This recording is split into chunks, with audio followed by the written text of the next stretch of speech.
माझ्यासारखं जर घर मिळालं ना सगळ्यांना, गृहिणी सुखी राहील,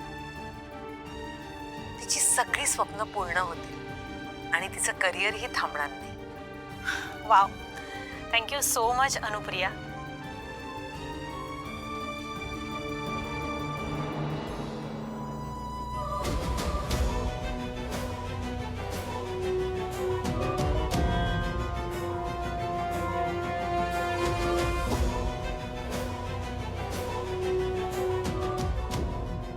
हे जर घरच्यांनी ऐकलं तर भाऊजी स्वतः जाऊन घेऊन येतील त्या अनुला, आणि हे मी कधीही होऊ देणार नाही. काहीही झालं तरी हा पेनड्राईव्ह कुणाच्याही हाती पडता कामा नये.